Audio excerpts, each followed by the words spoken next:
M masadun partikula bat jatorrian zentraturiko dimentsio bakarreko potentzia osi infinituaren eraginpean higitzen ari da. T berdin 0 aldiunean ondorengo egoeran dugu. Beraz, hau da hasierako egoera. Non, hemen txagertzen psi bat eta psi bost, era honetantik ateratzen ditugu. Ikusten duzuenez, hauek potentzia osi infinituari dagozkien autofuntzioekin daude erlazionatuta. Izatez, gu normalean adierazten ditugu. Baina, gogora ezazue, daukagun funtzioa, definitu dago, modul bateko edozein zenbaki konplexu bat izan ezik. Beraz, gu biderkatu indezakegu edozein funtzioa modulo bateko zenbaki konplexu batekin eta funtzio horrek duen esangura fisikoa berdina dugu. Beraz, kasu honetan, definituta dago, bider I hau eginez. Eta hori da kontutan hartu behar duguna, hementxe adierazpena hauetan ordezkatzerako orduan. Hala eta guztiz ere, I honek duen eragina nuloa da.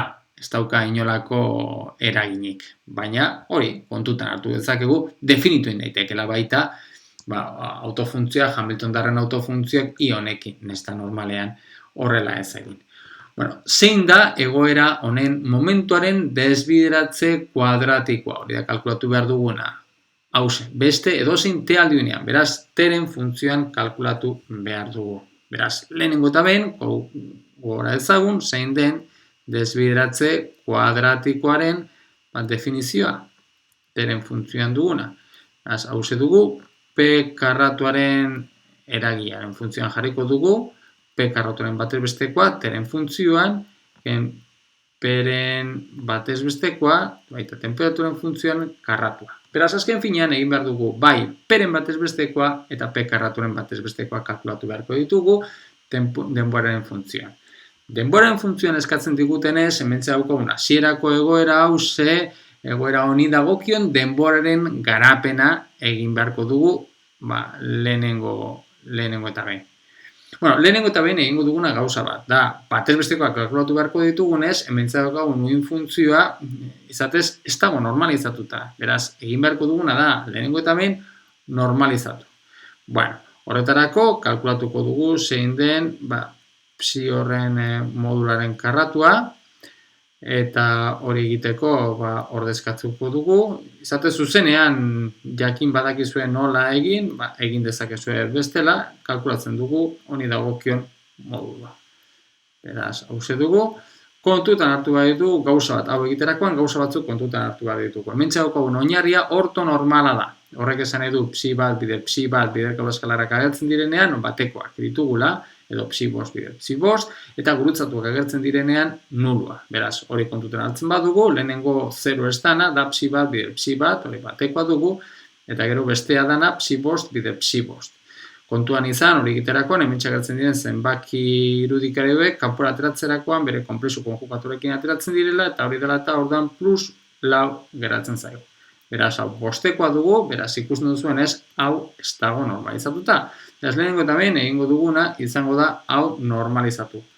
Beraz, gure uin funtzioa, hasieran duen adierazpena, normalizatuta hauze dugu. Zati erro bost, psi bat, minus, bi, i, psi bost. Hau da daukaba. Gero, Urrengoan egin behar duguna da, honen denboraren garapena kalkulatzea. Eta horretarako, denboraren garapena kalkulatzeko egin behar duguna da, badakiru zeintzuk diren urratzak. Lehenengo eta behin garatu egin behar dugu daukagun egoera Hamilton-Darren autofuntzioetan. Beraz, horia badaukagu egin da, dira psi bat eta psi bost. Eta gero bakarrik egin behar duguna da, bakoitzari jarri, berari dagokion, garapen denbora garapena, o esponentzial irudikari egokia. Beraz, hori kontuten izanik, daukagun uin funtzioen denboren garapena eta ja normalizatuta egonik, hau dugu, psi bat, bider eber minus i, e bat zati h barra t, berari dagokion, psi bati dagokion denboren garapena, minus bi psi bost, eber minus i, e bost zati h barra t. Hemen txagertzen diren, EN horiek, egoera hori dagozkien, Hamilton-Darren autobalioak diren, gora itzagun zeintzu diren hauek, EN horiek dira H barra karratu, pi karratu, N karratu, zati bi m a karratu. Bueno, beraz ja, badaukagu uin funtzioaren denboraren garapenaren adierazpena, eta ointxe zuzenean egin behar duguna da, peren batez bestekoa eta p karraturen batez bestekoa kalkulatu behar dugu. Baina, hori baino lehen, gauza bat interesantea da gauza batetaz ohartzea. Hemen daukagun uin funtzioan psi bat eta psi bosten funtzioan daukagu. Eta biak dira simetrikoak.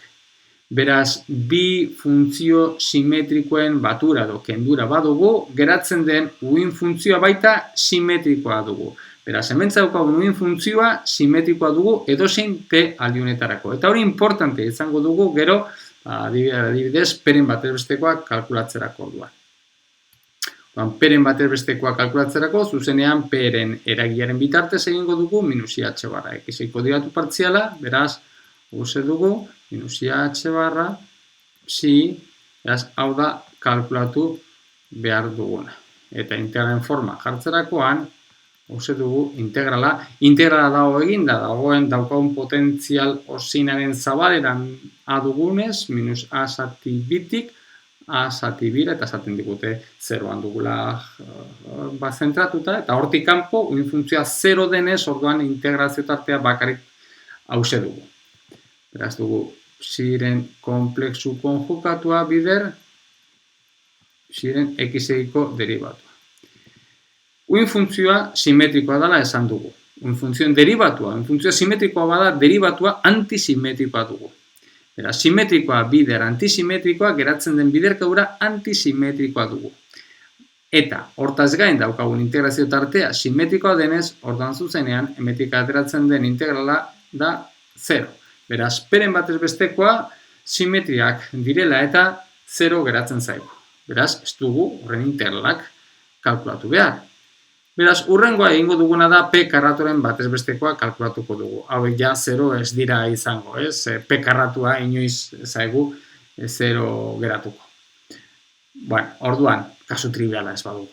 Orduan, egin behar duguna da, zuzenean p karratuai dagokion eragilea erabiltzen badugu, minus h barra x-eko bigarren derivatua, beraz, geratzen zaiguna da, minus h barra karratu, psi, x-ekiko bigarren derivatua kalkulatu beharko du. Eta horretarako interesantea da, lehengo eta behin, kalkulatzea zein den geratzen zaigun x-ekiko bigarren derivatua.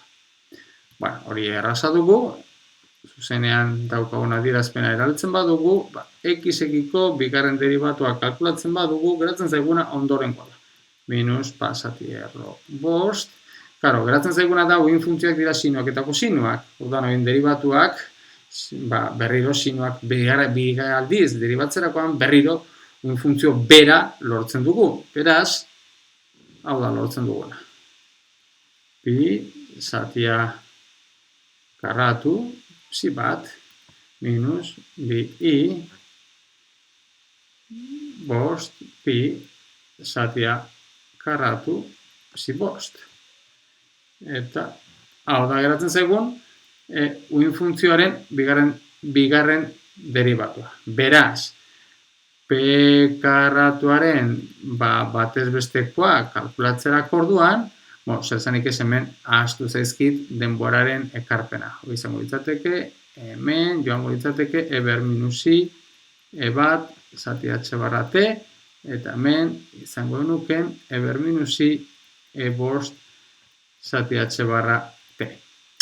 Beraz, orduan hori kalkulatzen badugu, p karratuaren batez bestekoa dugu minus h barra karratu, eta izango dugu, zati erro bost, psi bat, e ber minus i, e bat, zati h barra t, minus bi i, psi bost, e ber minus i, e bost, zati h barra t.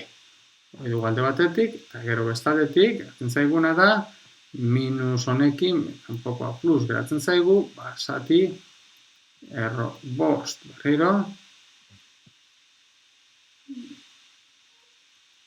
pi zatia karratu, psi bat, e ber minus i, e bat, zati h barra t, minus bi i, bost pi zati a karratu, zi bost, eber minus i, bost, zati h barra t. Beraz, hau da, geratzen zaizkigun, biderreko blaskarak. Berriro ere, hau egiterakoan, kontutan hartu behar dugu, nola, uin funtzioak, termino gurutzatuak 0 izango direla, eta uin funtzioak bere buruarekin egiterakoan, batekoa geratzen zaigula. Ekarpen denboralak ikusten duzuenez, hau, kanpora bestaldera ateratzerakoan bere konplexu konjugatuarekin ateratzen da, eta honekin biderkatzerakoan, esponentzial hau, horren biderkagura batekoa geratzen zaigu. Beraz, hori egiterakoan, ateratzen zaiguna, zera du, h barra karratu, zati bost, eta hauze dago, pi zatia karratu, gehi, lau, bost pi, zatia karratuaren, beraz, azkenik geratzen zaiguna adierazpena, ondorengo da.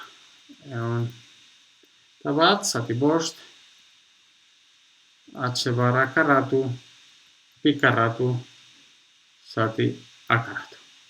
Beraz, lortu dugu, hau zuzen hau da p karratuaren batez bestekoa, denboran independentea duguna, eta p batez bestekoa, nuloa denez, hauze da, desbiderazio kuadratikoaren adierazpena, temperaturan funtzioan izango lukena, baina denboraren funtzioan izango lukena, baina denboraren independentea dela atera zaigu.